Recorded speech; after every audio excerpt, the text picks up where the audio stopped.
Welcome to the Ultimate NBA Season Preview. I am your host, Tenitra Batiste. In this 6-episode series, we'll go around the NBA getting insight and analysis from all 30 of our Locked On NBA shows with local coverage in ways that you can't get from anywhere else or anyone else. Now, in episode 2, we have our Contenders crew from Locked On Lakers, Brian Kamenetzky, Locked On Clippers, Darian Vaziri, Locked On Warriors, Cyrus Saatsaz, Locked On Cavs, Evan Dammarell, Locked On Sixers, Keith Pompey. And I think we are ready to get this party started. We're going to start right away talking to you, Keith, because all eyes are on whether or not a certain guy will stay in the city of brotherly love if James Harden is not on the team this season. What do the Sixers do next?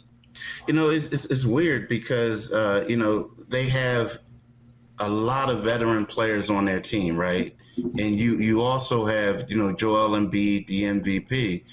But a lot of their success and what they do next is going to depend on a young guard in Tyrese Maxey, because he's going to have to become the point guard, right? And when we look at Tyrese Maxey, you think of him as being a scoring guard, but he's going to have to learn how to be a facilitator. He's also going to have to step his game up on the defensive end, something he doesn't want to hear people say about all the time. But the keys to them is, how does Tyrese Maxey continue to be that scorer, and how can he step into that role and play well? And, like you said, what are they going to do? If I feel like Tyrese Maxey struggles a little bit to do that, I think the Sixers are going to take a step back this season. Now, Brian, speaking of taking a step back, many think that the Lakers are going to take a step forward. In fact, we talked about it a little bit pre-show on where they should actually be. And I think you even said, why is there a question mark by Contenders when we are talking Lakers here? So my question to you, my friend, is, did the Lakers get better this offseason? And kind of where do you see them in the Contender space? I mean, look, our friends at the FanDuel Sportsbook have them at 5th in terms of title odds. And so I'm counting 5 teams, which means someone in that other show belongs here. But yes, is the short answer. They definitely got better, not because necessarily the name talent that they added was, off the charts good. They did a great job bringing back important players from last year, and they added a little bit more balance. Little stuff like getting Taurean Prince to fill out the front court. So now you have a guy who can play the 3 and the 4 instead of a bunch of 2 threes, which was what they had going into the season last year. He's promised he's going to shoot this week at practice. He would shoot over 40% from 3-point range. So I guess you can just book that and say it's good to go. But they did all of that stuff. And then you add Christian Wood, who obviously has a lot of question marks, everywhere, I guess, sort of waves arms around. But in terms of an offensive fit on a team where you can pretty much guarantee that Anthony Davis is going to miss at least 15 games, to have somebody like that there who can put up 20 on those nights so LeBron doesn't have to put up 40, the Lakers are definitely a better team than they were last year. And they have the continuity, which is something they haven't had in years. Yeah, and I think you make a great point about Taurean. Just watching him in his first couple of years while he was here in Atlanta, he's that ultimate utility guy. But sneakily, when I say utility, you can put him pretty much anywhere, everywhere, and he's going to give you productivity in some way, shape, or form. So I love that you mentioned the addition of him being a sneaky, maybe silent or small addition, but nonetheless a good one for what the Lakers are trying to do, especially in a West where there have been so many moves and kind of changes that may be a little bit splashier, but this one could be sneaky good. Yeah, completely agree. And you get the internal improvement of Austin Reeves from last year to this year. And, we all saw what he did at the World Cup, and he clearly belongs with that tier of player. And held his own and was really one of the better players on the floor for Team USA all summer. They're expecting a lot from of improvement from Rui Hachimura, who his metrics playing next to LeBron were phenomenal last year. Yeah, and just this is a good team. I mean, look, LeBron is the oldest player in the NBA. Anthony Davis has an injury history. I'm not saying it's guaranteed, but if guys are healthy on this team, they ought to be very good. Yeah, I think that's a great point. And listen, we're talking about whether or not you guys, the Lakers should be in the contenders conversation, or where exactly should they be in the contenders conversation? And you could kind of ask that question about, I don't know, kind of where will the Clippers be in that conversation as well, Darian? And one of the things that maybe is a question on where they would fall or land is kind of what happens with Kawhi and PG. How do things turn out with them? And what may happen short term and long term when you look at how they're going to contend in the Western Conference, but also what your thoughts are on what happens if they don't have extensions going into next offseason.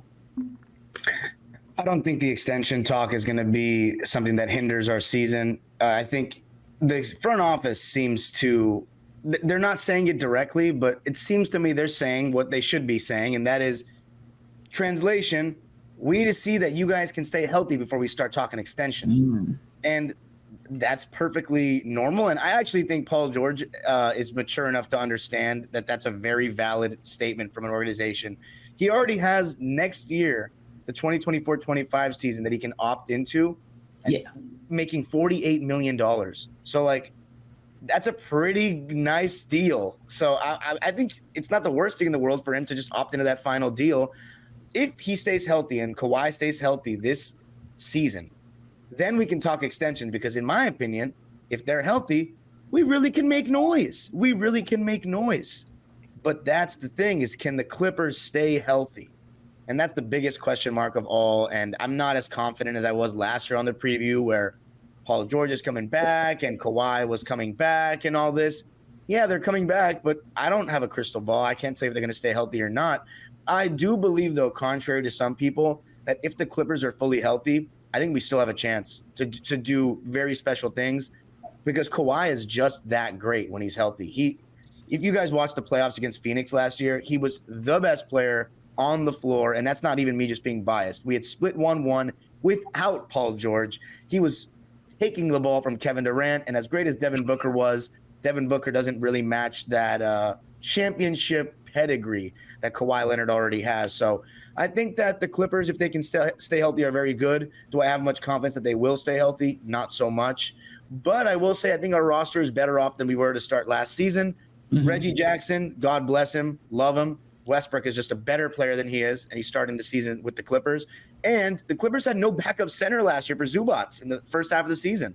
Now you have Mason Plumlee, very serviceable in that backup big role. So, and you added KJ Martin for some athleticism, a real lob threat. So I think the Clippers are better on paper, but at the end of the day, it all comes down to the health of Kawhi and Paul. So Cyrus, Brian, Darian says, at least on paper, the Clippers are competitive and they're better than they were last season. But where do they kind of stack up as far as the fight for the top? I'll say the top of the Western Conference, meaning like 1 through 4, and taking out of the, we always have that middle of the pack, and then we've got, I don't know what's going on at the bottom, but where do you guys kind of see them contending with the Lakers or the Warriors for maybe those top spots in the West? Are you asking me? Is it my turn? Am I up? First of all, I remember last year's show, Darian, you were insanely confident with your Clippers, and I don't blame you. Like, on paper, they were stacked. I think they're a little thinner this year, but at the same time, there's continuity. I don't blame you for having optimism. I think the Lakers are stacked. In fact, before we started recording, we were talking about maybe doing like a separate Locked On Pacific Division show, just because I've never seen that division this stacked in my life. I've never seen the Pacific Division where whoever ends up the 5 seed is probably still getting into the playoffs and could, in theory, still be a title contender. It's crazy what's going on in the West. I think on paper, first of all, the Lakers, if everyone's healthy, and that's a huge if, right? Because as Brian, you mentioned, LeBron's when is this guy going to slow down? I mean, that's the big question. But if he stays at the peak of his powers, if Anthony Davis stays healthy, on paper, to me, the Lakers are the favorites to win the whole thing. They scare me the most by far, in my humble opinion. When it comes to the Warriors, like, it's obviously age. I mean, this is a grandpa team. I've been maybe it's self-deprecating given the show I host, but I've been calling this team the Band of Hobbits, just because for some reason Steve Kerr has developed a tremendous aversion to size that concerns me tremendously.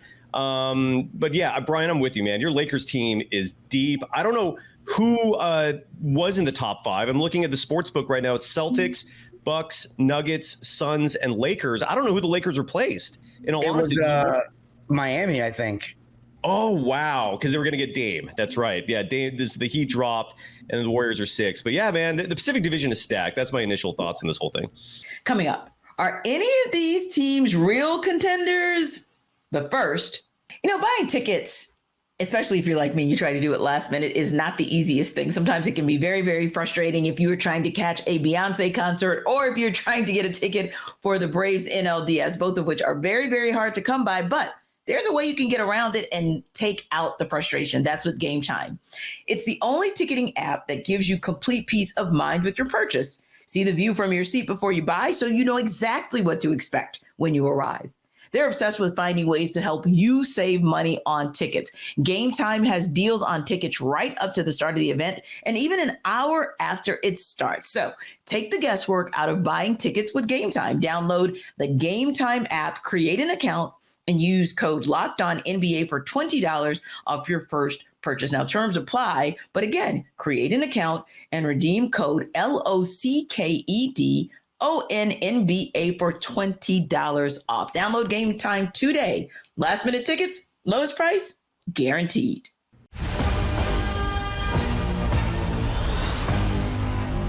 How about you, Brian? What are your thoughts on where the Clippers kind of fall in the pantheon of where the Lakers are and where the Warriors are and sort of that top side of the West? I think the easiest thing is I know what the Lakers are. Like, if the Lakers are healthy, it's pretty easy to figure out what Andy and I on Locked on Lakers, we did a whole show about intriguing Western Conference teams, and we don't have the Lakers on that list. And that doesn't mean they're not going to be good or they're not interesting or exciting or whatever, but they're not. There's no real question as to what they are. Like, it's really easy to see what the rotation looks like. It's easy to see how this all breaks down and how Darvin Ham can put this stuff together. Whereas the Warriors, I don't know what this Chris Paul, Steph Curry thing is going to look like. I don't know what Clay is going to like. Is Clay going to have to play more, on the wing as a small forward? Like, I don't know what that is. It could be very good. I just don't know what it is. And the Clippers, I've given up on trying to figure out what that team is when they're healthy because they're never healthy. And so I can't even make a good evaluation as to, like, man, those 25 games that we saw where they were like, 19-4 or 19, somebody else can do the math. I said 25. That's hard. Like, they don't even have that. So yeah, they ought to be really, I agree with Darian. They ought to be really good if they're healthy, but I don't even know what it looks like. The Lakers, I feel like I know what they look like, even more so than, say, a team like Phoenix, whose top end could definitely be better than the Lakers. But again, I don't know what that looks like.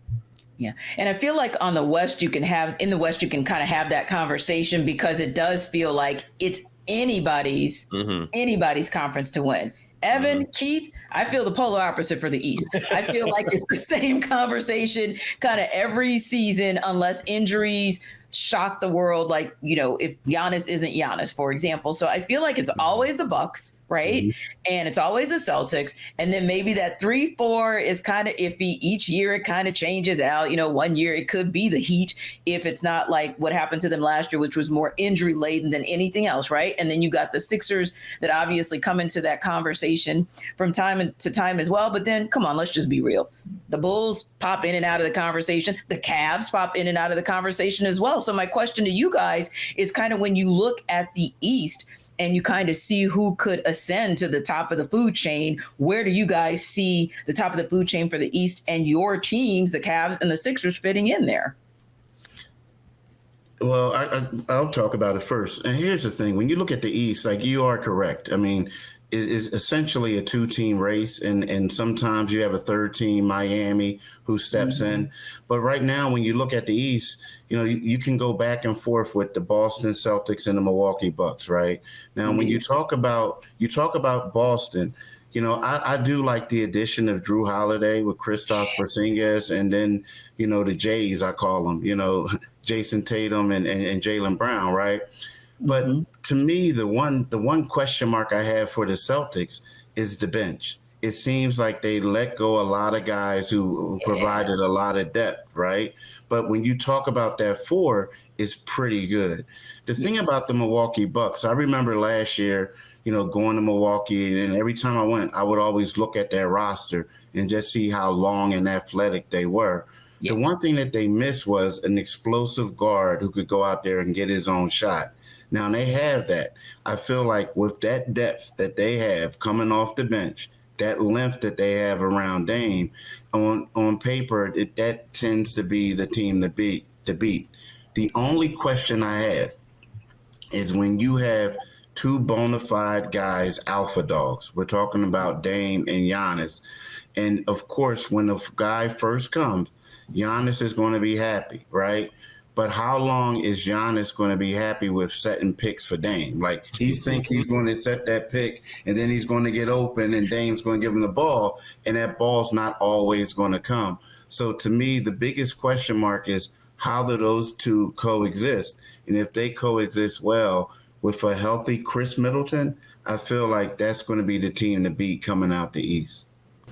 I agree with Keith wholeheartedly. Like, both Boston and Milwaukee. I think Milwaukee first and foremost. They brought a howitzer to a knife fight. Like, they really went all in to one, appease Giannis, and two, they got the best point guard arguably in the Eastern Conference, arguably one of the best point guards in the NBA, and the Cavs now have to face the Bucks 4 times a season, and instead of having Drew Holiday lock up Darius Garland and making his life just miserable, you now have to deal with the pretty perfect on paper fit between Damian Lillard and Giannis. And to Keith's point, these are two alphas. Like, how do they coexist and mesh with one another?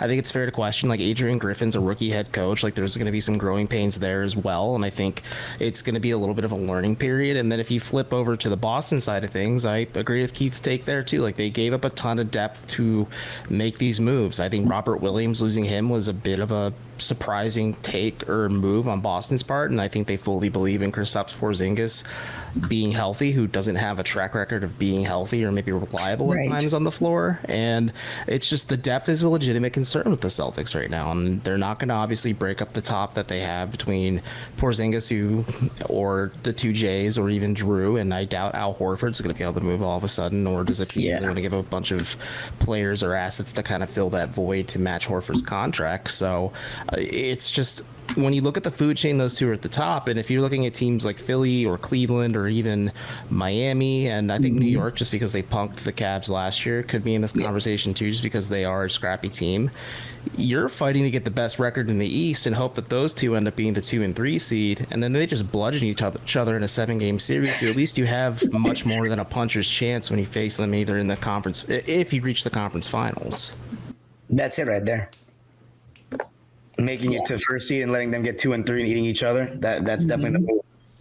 Yeah. And I think you make a good point, Evan, about not just from an injury perspective, but from a chemistry perspective. And I think that's something that the Cavs could benefit from now that this is going into another year of Donovan Mitchell and Darius Garland. So I'm curious to know, and you mentioned it as well, like, the Knicks were able to bounce the Cavs out of the playoffs last season, but this is now a team that's had an offseason to really get together and gel. So what have you seen in that offseason in how they've been able to kind of establish their team chemistry, kind of fit the parts together and just be a better contender? And I say better contender because I felt like they were one last year, at least when they came to town in Atlanta. What makes them a little bit better and maybe sneakily good to move into that upper echelon, meaning that top 4 in the East? I think to your point, the continuity is key. Like, Milwaukee did make that move to go get Dame. There's going to be growing pains there. And Drew has to figure out his role with the two J's, and the Celtics have plenty to figure out themselves there too. But in terms of just the Garland-Mitchell pairing, I was pleasantly surprised that they kind of clicked almost right away. And they, like you said, they had the makings of a contender on paper in terms of just like net rating, defensive rating, offensive rating, everything in between when it comes to what the Cavs were able to do last year. And then as Jared Allen became a meme, the lights became way too bright for the Cavs and they crumpled. They were kind of sucker punched by the Knicks. Not kind of, they were sucker punched by the Knicks. Right. You watched them get out coached by Tom Thibodeau in 5 games, and it was tough. And from media day and from the early beginnings of training camp, the question was, and they got grilled again, like, hey, you lost in 5 games. How long did it take you to get over it? And some players said, well, I'm not fully over it yet, but or the consensus is it's just like everyone's internalized everything and they're not going to let it hold on to them or drag them down, but they're going to grow up from it. And I think Jared Allen, of all people, had the best quote to come out of it is they're no longer going to be judged on the regular season success. It's what they do in the playoffs is what people are going to expect and judge them on. And to jump back to your question, mentioned, like the Mitchell and Garland pairing, like those two having kind of like a seamless fit with one another is encouraging already. And I think year two, you're going to see them maybe push one another. You're hoping that Darius Garland continues to grow up as a professional and as an athlete, and maybe supersedes Mitchell as like the quote unquote alpha in the backcourt there. But in terms of chemistry and offseason things, Mitchell shared something interesting. It's the first time in his career he went to summer league since he played in it for the Jazz, and they did a bunch of team workouts, whether it was in Nashville or in Vegas. I think they were in Connecticut because that's where Donovan lives in the offseason as well. And they really just hammered home like, hey, what wasn't working, what is working. And Donovan had full input and control along with a few of the other stars, just telling the front office like, hey, we need to get shooting. So they went and got Max Strus, George Niang, Ty Jerome, and they really made a priority to sacrifice defense for offense. And it's going to be interesting to see how does everything click. How does JB Bickerstaff apply these new offensive weapons, because he's a defensive first coach, and can the Cavs maybe ride that momentum of being a really good regular season team to keep climbing the ranks and again avoid Milwaukee and Boston as long as possible, just so they can really maybe make a statement and maybe show that the regular season success does translate to the playoffs. And there's something else you just said I want to kind of follow up on. Max Strus, what are your thoughts on where he fits in terms of this lineup? And like you said, obviously, if Bickerstaff's going more offensive-minded, although a defensive coach, Max Strus would theoretically fit in. But how do you feel he'll fit into this Cavs team?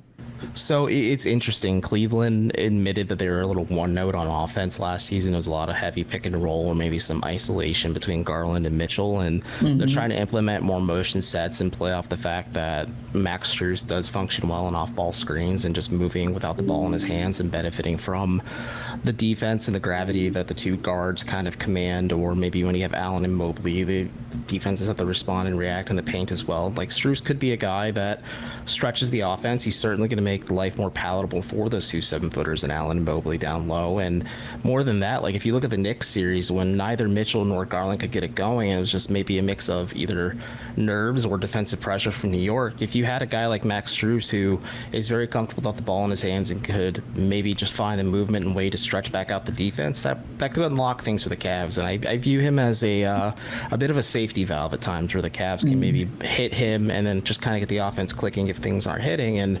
it's a smart move on Cleveland's part, because it was just abundantly clear they needed shooting all season long. They made did with what they had in terms of just the lack of spacing, and they got arguably the best unrestricted free agent in terms of shooting on the market, and they're rocking and rolling with it. But to your point, it'll be interesting to see what JB does, just because his offense has historically been a little bit one note and vanilla at times. I'm curious to see, do they fully lead into this motion-based offense, or when things get tight, do they fall back on bad habits and Strus is just stashed in the corner? So that's going to be kind of my question about them as I watch this offensive growth for this team. Coming up, what's holding these teams back from winning a title? But first, the Jace case provides 5 life-saving antibiotics for emergency use. All it takes to get a Jace case is fill out a simple online form, and in some cases, jump on a quick call with one of our board-certified physicians. Get ongoing care from our physicians on any treatment-related questions, doctor-created and doctor-recommended.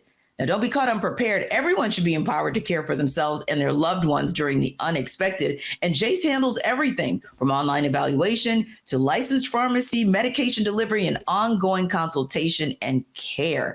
It's an amazing opportunity that you have to be able to take charge of your health. So get $20 off on these life-saving antibiotics today from Jace Medical by using my code LOCKEDON at checkout on jacemedical.com. That's JASE medical.com. And again, everyone should be empowered to take care for themselves and their loved ones during the unexpected. Jace allows you to do just that. So you can get $20 off on these life-saving antibiotics today from Jace Medical by using Locked On at checkout on jacemedical.com. That's JASE medical.com.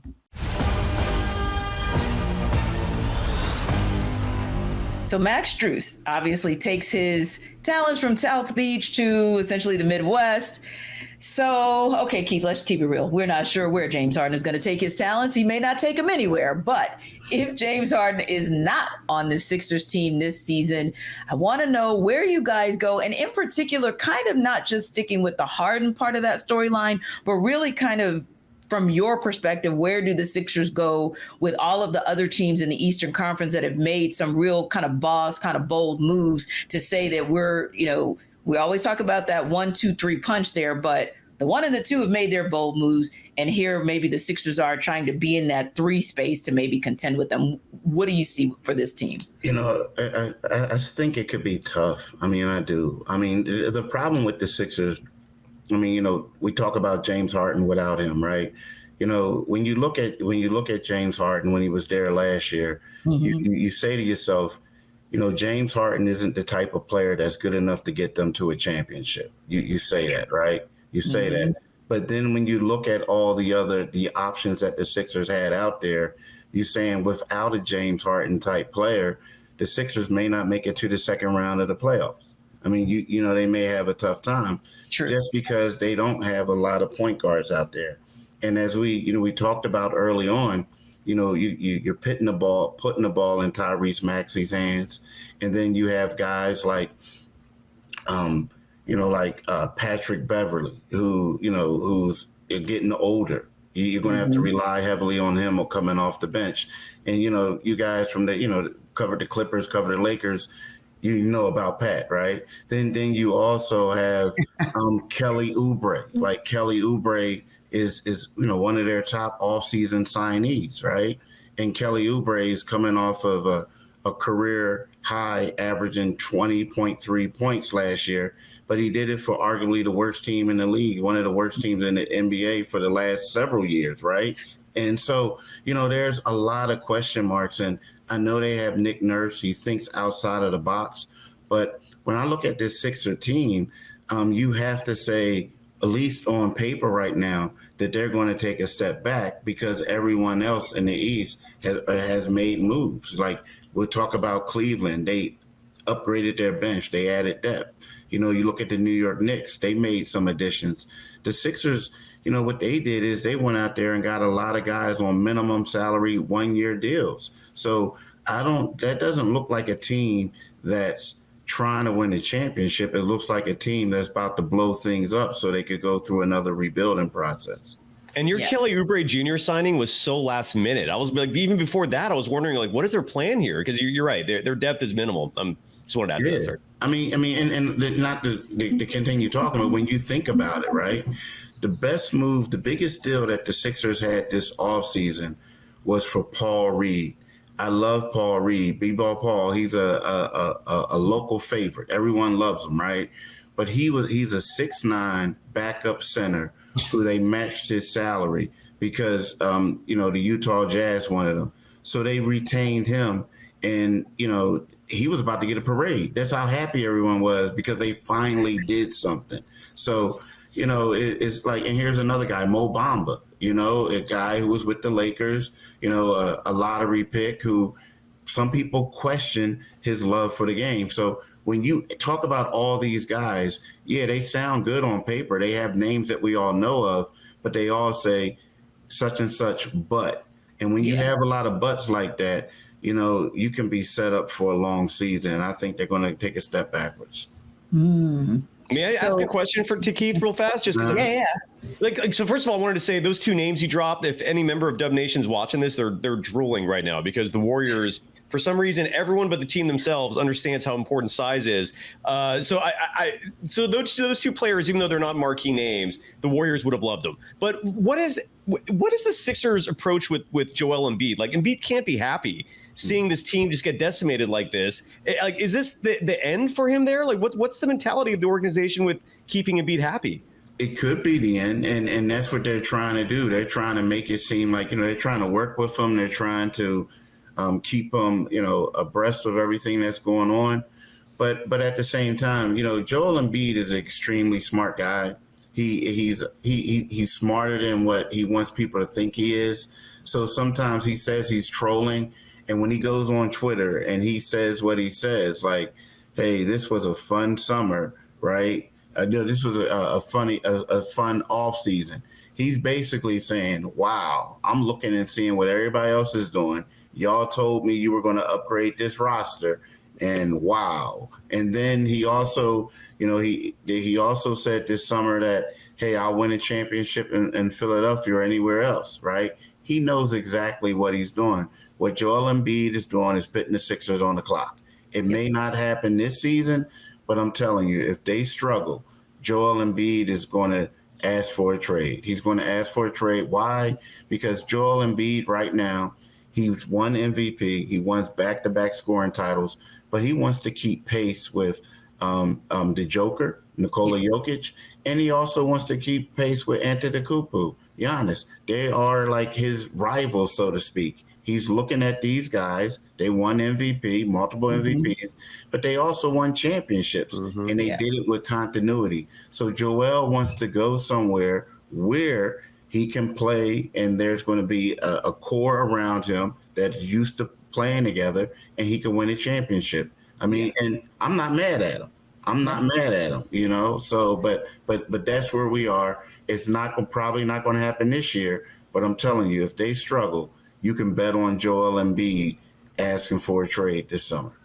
Yeah. And Cyrus, you took the words right out of my mouth, because that was going to be my very next question. Like, okay, we're all talking about, okay, what's going to happen with James Harden? But the real question is what's going to happen with Joel Embiid? Because he's a very competitive. No, I loved it, because my thought was the same. He's a very competitive guy. And also, Keith, like you said, low key cerebral. So he is watching what's going on around the Eastern Conference and saying, okay, well, they're playing chess, not checkers over in Milwaukee. They're playing chess in Boston. What are we doing here in Philly? And so I can't blame him for kind of throwing that out there, saying, okay, this is going to be my millennial way of letting this front office know, perfect words, Keith, you're on the clock. Do something, or I'm already putting my bid out there for guys who I know are going to listen, because we know how the NBA works. Once a guy puts out there that he's kind of open or entertaining conversation about possibly joining up with, other one or two other star players and becoming a big three or big four, the eyebrows raise, the front office gets to work, and before you know it, a team is dismantled and they go back into rebuild mode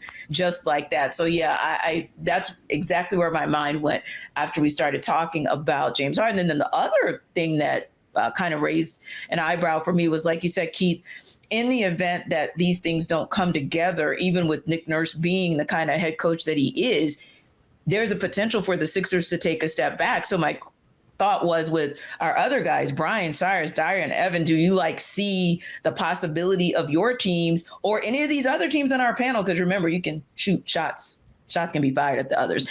Anybody else on this panel where you see, hey, you guys have a possibility of taking a step back this season too? To be honest, I think only Philly strikes me as a team that's actually, I don't know, the Golden State thing with Chris Paul and the age of the Warriors, I think it could be a train wreck. But compared to last year, I mean, they did get better than last year. I mean, last year they sucked. I don't know how they even got as far as they did. Sorry to interrupt you, but No, it's fine. No, I mean, that's a fair point. You guys having Andrew Wiggins back for hopefully the majority of the season, 60-plus games, will be great. I just, don't know about Clay and Draymond, and if they're gonna, are they gonna keep declining, because you don't get any younger. There's those games that Draymond doesn't even look at the rim, and those can be very frustrating. And then Chris Paul is, I mean, if anyone knows Chris Paul, I'd say I have a PhD in CP3's career. It could be it could be hit or miss. I think it might be more beneficial in the playoffs, though. Chris Paul's addition, I feel like you'll feel that more in the playoffs than the regular season. But I think the Warriors are a tough one. Lakers, I think, got better. The Cavs, I think, are just going to keep improving. They're a young core. Yeah. I actually have the Cavs third seed in my preseason rankings for the East this season. The Sixers, going into this, I was like, they're definitely going to decline, and I think they're going to decline, as Keith said. But I don't think you guys are as bad as people might think. The names you were naming, I think there's some decent depth pieces there. I mean, Kelly Oubre, I think he's supposed to come off the bench, right? Yeah, supposedly. He'll be decent off the bench. I know he didn't work out with the Warriors, but he was starting for a large majority of that beginning of the season. And Patrick Beverley, you mentioned him. Brian and I, we did have him on both of our teams that we covered, but I think his opinion of Pat Bev is very different than mine. I think Patrick Beverley has infectious energy and will help Philly, and you guys are going to love him. And I also think I saw how the fans were chanting Paul Reed's name in the playoffs. I think he's got some development there.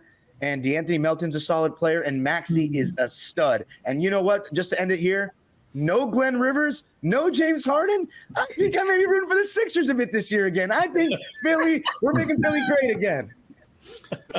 We'll see. The only thing that I have about them is just the butt thing. It's like, Mo Bamba, love him, great guy. I mean, really nice guy, but the energy, right?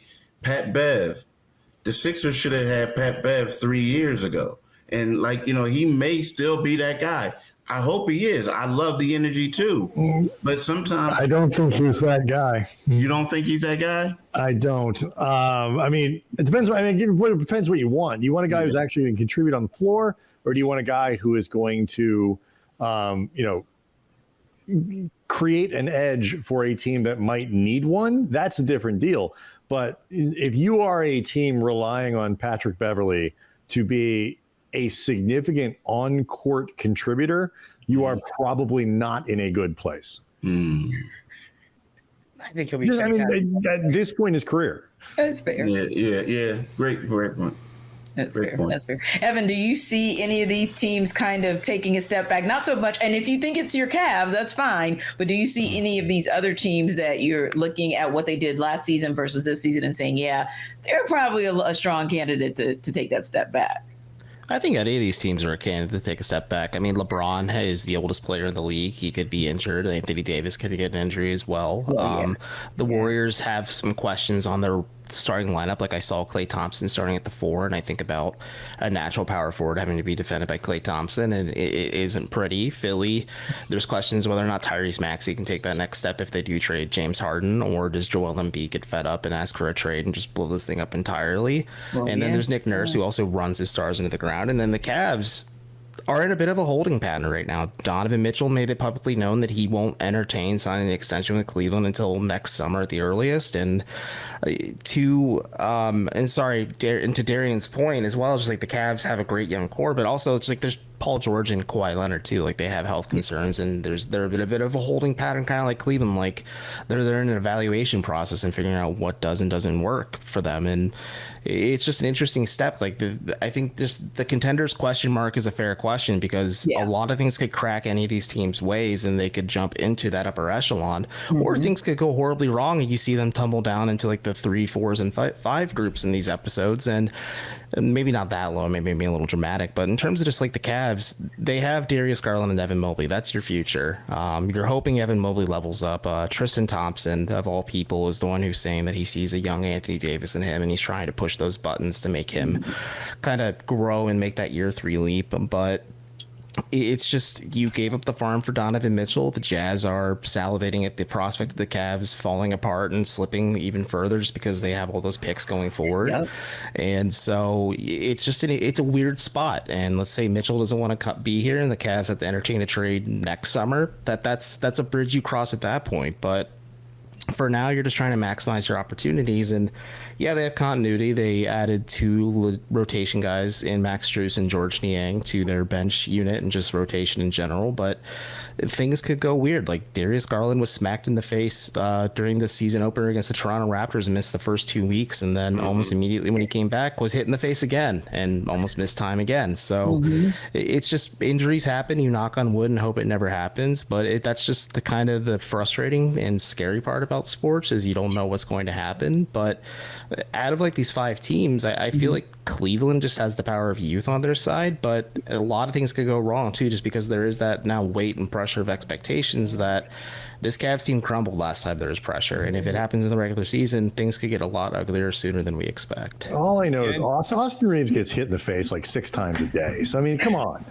If you can't handle a little smack to the face on the floor. Well, just to play off what Evan was saying, though, if Klay Thompson is not going to be a regular power forward. I know. Him defending or playing the 4 is the preseason opener because Draymond Green is currently dealing with a sprained ankle. I'm not supporting it. I'm not saying that's a good thing, but this plays off what Darian was saying about Chris Paul. One of the thorns in the Warriors side this offseason has been this trade for Chris Paul. I'm reserving judgment until I see it on the floor, because I don't think anyone has any idea how this is going to play out. But Chris Paul, for some reason, has this, or maybe not some reason, but he has this huge ego. And part of that huge ego requires him to be a starter. And he has not played along when it comes to attributions in terms of interviews this summer when asked, are you okay coming off the bench? He's never come off the bench in his entire career, not once. Yeah. And he didn't answer that very kindly. Like he was actually kind of short and a little aggravated by that question. And he's saying the right things now. But that's a huge reason why Klay Thompson is at the 4 is because with Draymond Green's injury, if Steve Kerr decided to not start Chris Paul, who knows how Chris Paul would react to that? I mean, he's trying to balance all these egos. Klay Thompson himself is guilty of this. There's a lot of people in the Warriors fan base who are saying maybe Klay Thompson is better coming off the bench as a sixth man. We all heard that attribution from Greg Popovich the other day, saying if Manu Ginobili can come off the bench, anyone can come off the bench. But for some reason, some players really are tied to their confidence, I guess. Their maybe it's an insecurity issue, but they value that starting role incredibly. And because of that, the Warriors are starting Klay Thompson at the 4, which sucks. But that's not going to be a regular thing this year. I wouldn't count on that being a consistent thing. And Evan, you've got a player in your squad that if they actually play him, his name is Ty Jerome. Have fun with that this season. That is a problem that is no longer on the Warriors roster. Excuse me, that I am so excited to no longer deal with. Excuse me, I'm choking here just talking about Ty Jerome not being on the Warriors anymore. That's how happy I am. Get you emotional, Cyrus. Enjoy.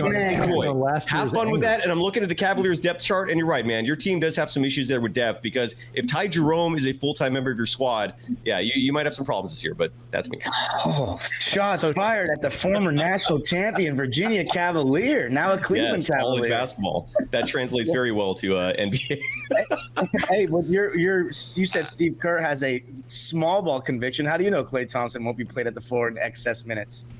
Well, he might. I mean, I hope not. I mean, this is a preseason opener. It sucks that Kerr has this aversion to this. I don't know what's going on there, but he didn't early in his tenure with the Warriors. They were not afraid to play Andrew Bogut, Zaza Pachulia, JaVale McGee, David West. And for some reason, those kinds of players... He did play Anderson Varejao in 2016, which Cleveland forever thanks him for that. So there you go, yeah. But, I mean, Cyrus and Darian especially, like, so much of the West and like... is going to be based on seeding. Like, I love the Lakers as a matchup this year for the Warriors, just because the Lakers have so much more size. They won that series pretty convincingly last year. They actually got bigger this year, and they have more length and all that. But and if you break down, and Cyrus could do this better than me, but like you could break down matchups where, assuming things go the way the Warriors have designed it, would be a nightmare matchup for a different team. Like I don't know, the Lakers finally beat the Clippers, Darian, last year after losing like 742 straight games to the Clippers. Or did are you just imagining things because they didn't actually win? No, I'm sorry. I was giving us credit for going to the Western Conference Finals. But to your point, like until the Lakers can beat the Clippers like once, like ever, like that matchup is pretty bad. Now they got a little bit better in terms of players who can defend on the wing and all that kind of stuff, but like that has been a terrible matchup for the Lakers. So much of this could end up just based on seeding, I think, in the West. And then in the East, it's like which one of these teams, like you were saying before, whether it's you guys, in Cleveland or the Sixers, who can avoid Boston and Milwaukee the longest. That seems to be the trick there. So that's some of the stuff I'm fascinated about. But in the West, it's like there are 10 teams, 10 or 11 teams you could look at and say that team could make the playoffs easily. 11 of them, honestly. And if you include Houston, it could be 12. But there's 11 of them that one of these teams is going to miss the play-in, and it's going to be like tragic. Last year it was Dallas. And if Dallas misses it again, I'm like, oh my God, that's going to be so bad for Luka and Kyrie. I just don't see it. But I want to say one thing on the Cavs real quick before we move on to the next thing. Evan mentioned George Niang and Max Strus.